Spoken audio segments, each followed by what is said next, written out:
नयनपुर नाम के एक गांव में सुरेश अपनी बेटी के साथ रहता था। सुरेश मोची का काम करके जैसे तैसे अपना गुजारा चलाया करता था। एक दिन बहुत बारिश हो रही थी। रास्ते में पैर फिसलने की वजह से सुरेश गिर गया और गिरने की वजह से उसका एक पैर टूट गया। वो घर पहुंचा और अपनी बेटी को आवाज देकर कहा, बेटी नैना, कहाँ हो तुम? मेरी मदद करो। नैना अपने पिता की आवाज सुनकर भागते हुए आती है और उन्हें इस हाल में देखकर रो पड़ती है और कहती है, पिताजी, आपको इतनी चोट कैसे लग गई? सुरेश रास्ते में घटी सारी घटना नैना को बता देता है। ये सब सुनकर नैना सोचती है, अब घर कैसे चलेगा? घर में इतना सा ही सामान है और अभी तो कोई काम ढूंढने भी नहीं जा सकती, इतनी बारिश है अभी। सुरेश के घर से थोड़ी ही दूरी पर गांव के मुखिया सूरजलाल का घर था। सूरजलाल बहुत अमीर आदमी था। उसका एक बेटा भी था जिसका नाम था रामपाल। राम बहुत ही घमंडी लड़का था।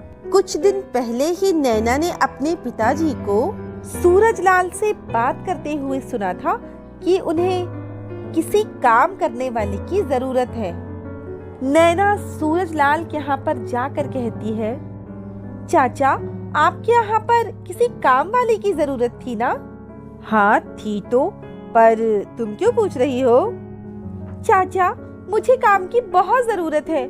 मेरे पिताजी का एक पैर टूट गया है और अब वो काम पर भी नहीं जा सकते। आप मुझे काम वाली का काम दे दो। आपको जितना पैसा ठीक लगे आप उतना दे देना। सूरजलाल इस मौके का फायदा उठाना चाहता था। वो सोचता है, अरे ये तो अच्छा मौका है, कम पैसों में काम वाली मिल गई। अच्छा ठीक है, कल से आ जाना।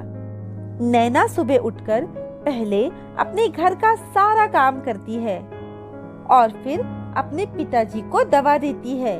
उसके बाद वो सूरजलाल के घर जाती और वहाँ का सारा काम करती। चाचा, सारा काम हो गया, अब मैं घर जाऊं? ठीक है, जाओ, कल जल्दी आ जाना। कल राम के कुछ दोस्त आने वाले हैं तो उनके लिए कल खाना बना देना। नैना हाँ में सर हिलाकर कहती है, ठीक है चाचा, मैं बना दूंगी। नैना घर पहुंचती है तो घर पहुंचकर देखती है कि रसोई में पकाने को कुछ नहीं बचा है। नैना सोच में पड़ जाती है, क्या बनाऊं? कुछ तो है ही नहीं और पिताजी को क्या खिलाऊं? मुझे भी बहुत जोरों की भूख लग रही है और कुछ खाने को भी नहीं है। तभी उसकी नजर रोटी के डिब्बे पर पड़ती है।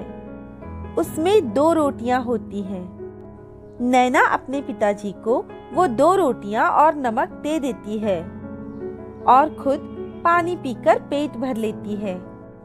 रोटी देखकर, बेटी नैना, तुमने कुछ खाया कि नहीं?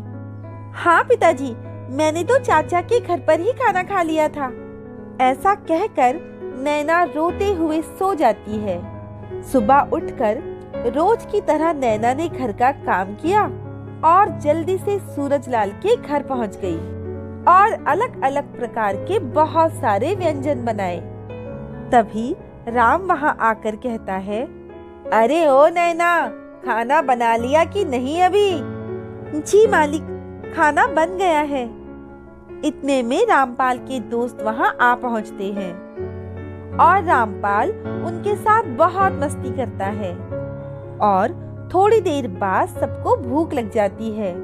रामपाल नैना को आवाज देता है, अरे नैना, जल्दी जल्दी सबके लिए खाना लगाओ। जी, अभी लगाती हूँ। ऐसा कहकर नैना सबके लिए तुरंत खाना लगाती है। रामपाल और उसके दोस्त खाना खाते हैं।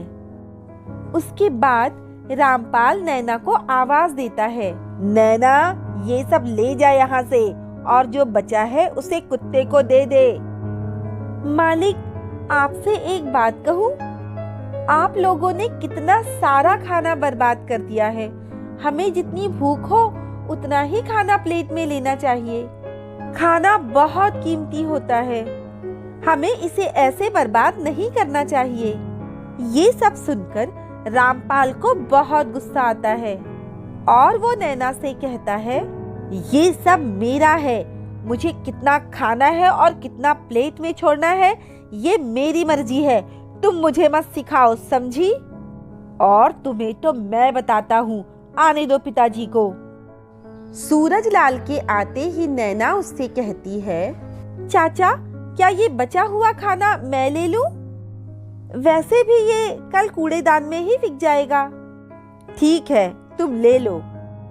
अगली सुबह नैना आती है और काम करने के बाद बचा हुआ खाना लेकर जा रही होती है। तभी रामपाल कहता है, ये तुम्हारे हाथ में क्या है? अरे बेटा कुछ नहीं है, बस बचा हुआ खाना है जो हम कूड़े में फेंक देते हैं। कुछ दिन बाद नैना सूरजलाल से अपनी पेमेंट मांगती है।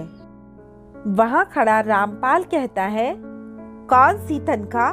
तुम तो रोज यहाँ से इतना सारा खाना ले जाती हो, तो फिर पैसे किस बात के? लेकिन मालिक, वो खाना तो वैसे भी आप कूड़े में ही फेंक देते। अगर उस खाने से किसी की भूख मिटती है तो भगवान आपका भला करेगा। देखा आपने पिताजी, ये कैसे बहस कर रही है? जिस दिन मेरे दोस्त आए थे उस दिन भी ऐसे ही बहस कर रही थी ये। पिताजी, ना जाने ये खाने के साथ साथ और क्या क्या ले जाती होगी। ये सब सुनकर सूरजलाल नैना को बिना तनख्वाह दिए काम से निकाल देता है। नैना रोते हुए वहां से चली जाती है। बड़ी आई थी मुझे समझाने, अब पता चलेगा जब भूखे ही सोना पड़ेगा। नैना सड़क के किनारे बैठकर रोने लगती है। तभी नैना की क्लास टीचर वहां से गुजर रही होती है।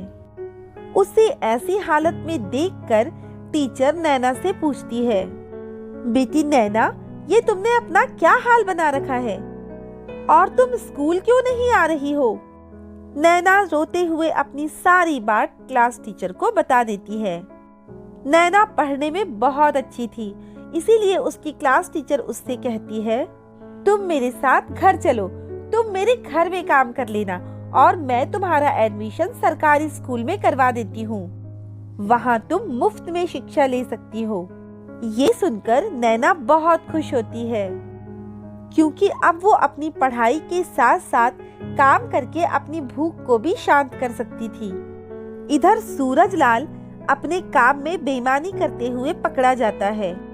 उसे पुलिस पकड़कर ले जाती है। पुलिस उसकी सारी जमीन और घर अपने कब्जे में कर लेती है। अब रामपाल बिल्कुल अकेला हो जाता है। उसके पास कुछ भी खाने को नहीं होता। उसे बहुत भूख लगी होती है। वो अपने पड़ोसी के पास जाकर कहता है, मुझे बहुत भूख लगी है, अगर कुछ खाना हो तो दे दो। लेकिन कोई भी उसे खाना नहीं देता और उसे भगा देते हैं। वहीं से गुजर रही नैना ये सारा कुछ देखती है और रामपाल को अपने साथ ले जाती है और उसके घर जो भी रूखा सूखा होता है वो रामपाल को खाने को देती है। भूखा रामपाल जल्दी जल्दी सब खा लेता है। नैना, मैंने तुम्हारे साथ बहुत गलत किया, फिर भी तुम मुझे अपने साथ अपने घर लाई और मुझे खाना खाने को दिया।